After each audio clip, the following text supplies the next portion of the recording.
광야의 여정을 왜 걷게 됐습니까? 하나님의 애굽에서 건져내신 이유는 그들에게 약속하신 가나안 땅을 들어가게 하시기 위함이잖아요.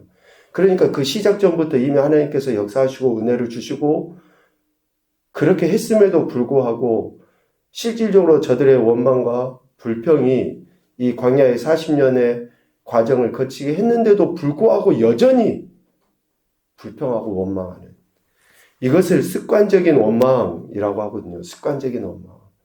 우리 안에도 습관적인 원망이 있어요. 말로는 뭐 감사한다 그렇게 하지만 표정부터 실질적으로 우리의 삶에서 진짜 감사가 아니에요.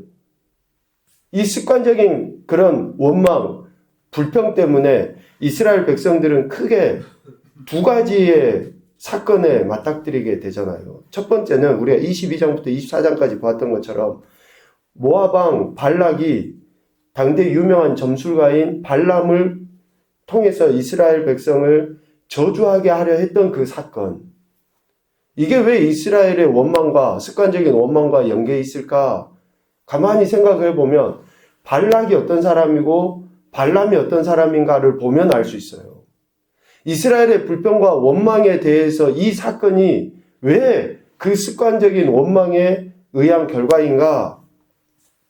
실질적으로 모압에 모인 이스라엘을 보고 발락이 두려워하죠.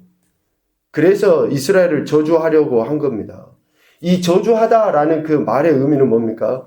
시기와 질투는 당연한 거예요. 그런데 이 시기와 질투와 함께 뭐가 있냐면요. 불평과 원망이 있으니까 저주예요. 내 안에 만족이 없고 감사가 없으니까 저주하는 거예요. 단순히 시기하고 질투하는 것을 넘어 저주하기까지 하는 거죠. 발락이 이스라엘을 보면서 저주한다라고 하는 그 말의 의미는 뭐예요? 그 이스라엘 아무것도 아니고 정말 볼품도 없는 그들, 그런데 하나님께서 그들을 이렇게 어마어마한 군대로 만들어주셨다? 이러한 그러한 그 저주, 그러니까 시기가 저주로 나타나게 된 거죠. 항상 하나님께 대한 불평과 원망이 가득 차 있는 그 이스라엘의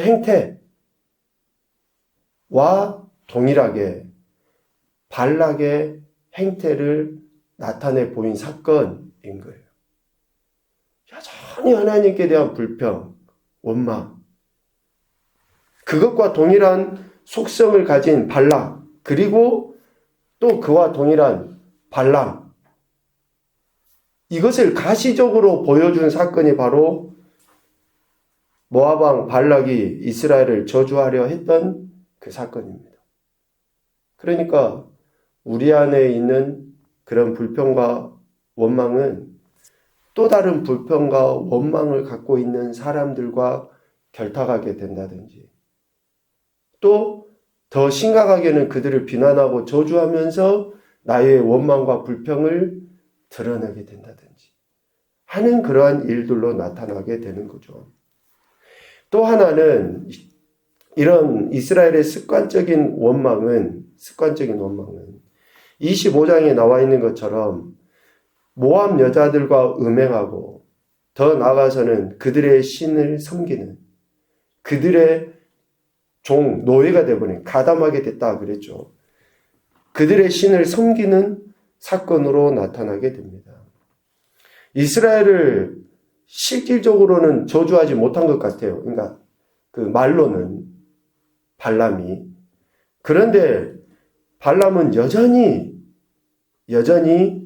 탐욕에 이끌려서 발락의 그 제안을 뿌리치지 못합니다.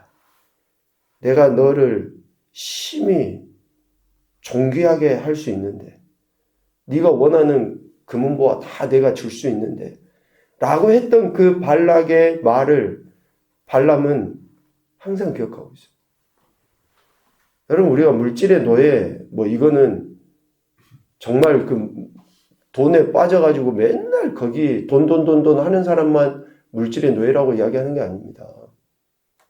어떠한 일을 생각하고 또 어떠한 상황 가운데 있을 때에 가장 먼저 물질에 의해서 막혀버리면 그것은 물질의 노예예요. 뭔가 계획하고 일을 진행할 때 돈이 있어야지 할 수 있다. 그것도 물질의 노예입니다. 발람은 물질의 노예였어요. 탐심, 탐닉하는 자였잖아요. 그러니까 이러한 정욕에 이끌려서 살아갔던 그 발람은 이스라엘을 말로는 저주하지 못하고 24장 25절에 보니까 자기 고향 부올로 돌아가잖아요. 되려 그냥 아무 소득도 없이 발람의 입장에서는 소득도 없이 돌아가요. 그런데 25장에 시딤에 머물러 있는 동안 어떤 행태를 합니까?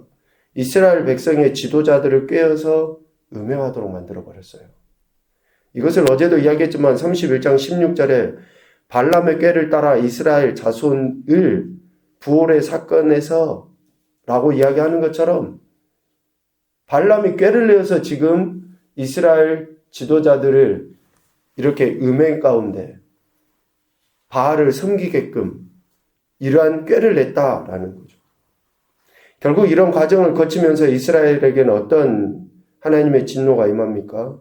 연병이라는 그런 질병이 임하게 되죠. 25장 9절에 그로 인해서 24,000명이나 죽임을 당하게 됩니다. 이 연병은 힘껏 때리다라는 의미가 있다고 그래요. 힘껏 때리다. 있는 힘을 다해서 때려버리는 거예요. 그러니까 결국 그 있는 힘을 다해서 때렸다라고 하는 것은 뭐예요? 죽음이요, 죽음. 연병 그 자체는 그래서 죽음입니다. 무서운 전염병인 것이죠. 이것은 하나님께서 습관적으로 원망한 이스라엘, 패역한 이스라엘을 치실 때 종종 들어 사용했던 도구 아닙니까? 연병. 그러니까 여전히 불평하고 원망하고 습관적으로 하는 저들의 행태에 대해 하나님께서는 이 큰 두 가지의 사건을 통해서 그들을 징계하신 것이죠. 그런데 오늘 본문 26장에 보면 연병 후에로 시작을 합니다. 그러니까 이러한 습관적인 원망을 하는 이스라엘 백성들에 대해 하나님이 진노하시지만 하나님의 마음이 얼마나 그렇게 우리 인간에 대한 사랑도 있지만 또 한편으로 우리 인간적인 모습으로 보면 얼마나 마음이 아프실까 하는 그 생각도 하게 됩니다. 그렇게 사랑하고 그렇게 관계의 회복을 위해서 하나님이 하시는데 불구하고 여전히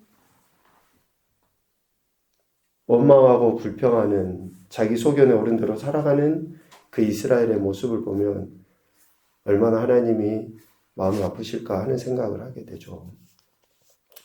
이 연병의 사건으로 인해서 모세를 제외하고 불신앙 때문에 가나안의 입국이 금지되었던 모든 사람들이 죽임을 당하게 됩니다. 하나님께서 처음에 불평하고 원망하는 사람들에 대해서 그렇게 말씀하셨잖아요. 불평과 원망은 반드시 하나님의 심판을 당하게 하는 그런 결과를 낳게 됩니다. 절망과 방황으로 물들었던 실질적인 그 광야의 40년을 마감하고 가나안 땅에 이렇게 새롭게 들어가야 될 그러한 상황 가운데 이스라엘 백성은 이제 놓이게 된 거죠.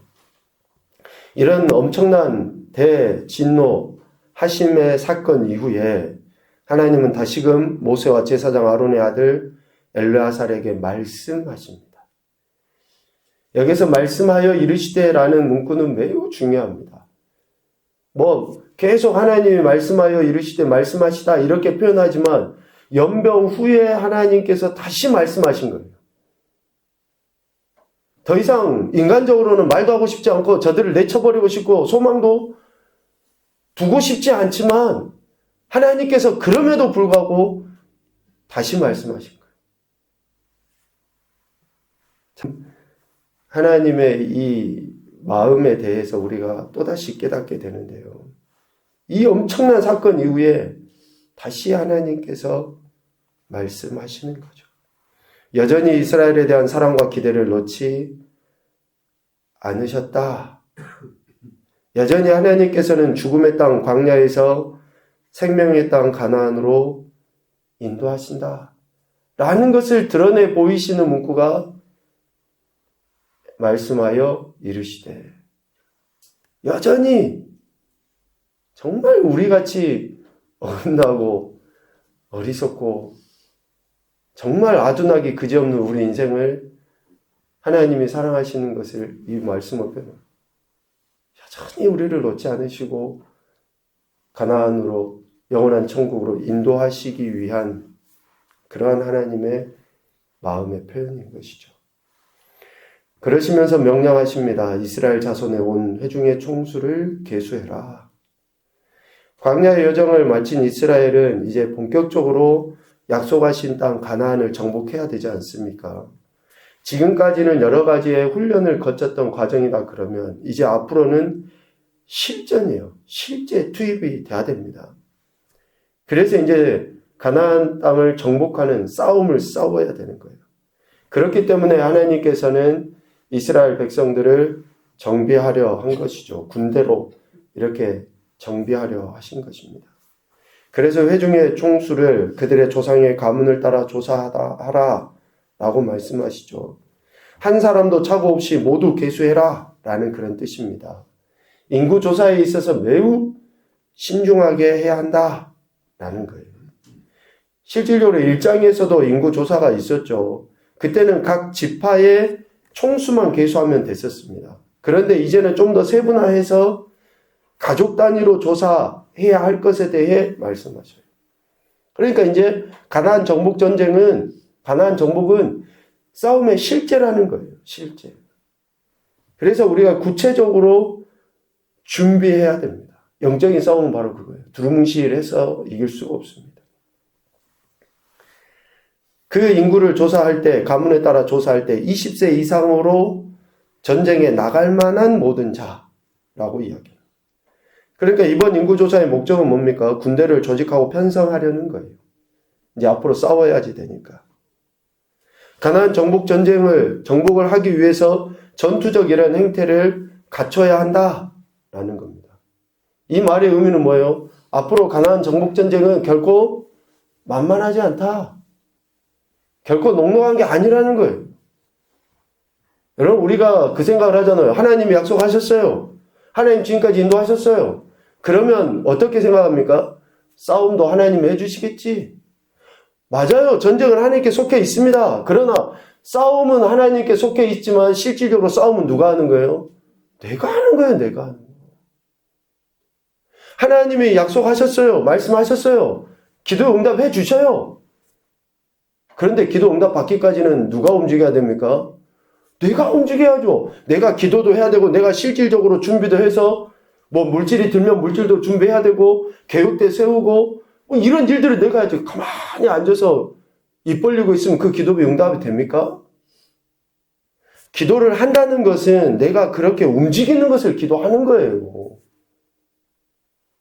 지금 이스라엘의 인구를 구체적으로 이렇게 계수하라 라고 하신 것은 앞으로 그 정복 전쟁은 실질적으로 이스라엘 백성들이 하는 것이고 이스라엘이 하는 것이고 그들이 얼마나 정비를 잘하고 또 조직적으로 하느냐에 의해서 하나님의 약속하심이 성취가 일찍 되느냐 늦게 되느냐 이거죠. 그러니까 결코 쉬운 일이 아니기 때문에 체계적으로 준비해서 싸움에 나갈 사람들로 군대를 조직을 하라 라고 이야기를 하는 겁니다. 영적 전쟁, 또 우리의 신앙생활은 하나님의 은혜로 되어집니다. 그러나 은혜로 되어지는 것을 우리가 움직이지 않으면 역사는 안 일어나요. 또 하나님은 뜻하신 바 역사를 이루어 가십니다. 그런데 움직이지 않는 나는 그렇게 도구로 쓰임받지 못해요. 움직이는 다른 사람에 의해서 또 하나님의 역사는 이루어져 가요. 천국이 침노하는 자의 것이다. 말로는 우리가 그렇게 해요. 그런데 하나님의 영광을 또 내게 주실 은혜를 우리가 말은 하면서 가만히 앉아 있어. 아무 액션도 취하지 않아. 기도도 허공을 치는 기도를 해. 여러분, 이거는 그런 역사를 이루시겠다고 하신 말씀이 내 것이 되지 않는 거예요. 내 것이 안 됐다고 하나님이 안 누르십니까? 미안하지만 다른 사람들을 통해서 이루신다니까요. 그러니까 내가 그렇게 쓰임받고 내가 그러한 은혜 가운데 나가기 위해서는 구체적이고 실제적인 삶의 태도를 보여야 할 것에 대해서 이야기를 하는 거죠. 이렇게 계수한 하나님의 말씀을 따라 계수된 사람이 51절 말씀에 보니까 60만 1730명이라고 이야기합니다. 이렇게 이제 지파별로 가족대로 쭉 계수를 하니까 60만 1730명이에요. 1차 인구조사 때 결과가 1장 46절에 보면 60만 3550명이었거든요. 그러니까 1차 인구조사 때에 비해서 약 1820명 정도 감소한 수치입니다. 1820명 정도. 연병으로 인해서 죽은 사람만 2만 4천 명이었고 정말 많은 그런 사건들로 인해서 죽임을 당했는데도 불구하고 1820명 정도만 줄어들어요. 이것은 정말 하나님의 은혜입니다.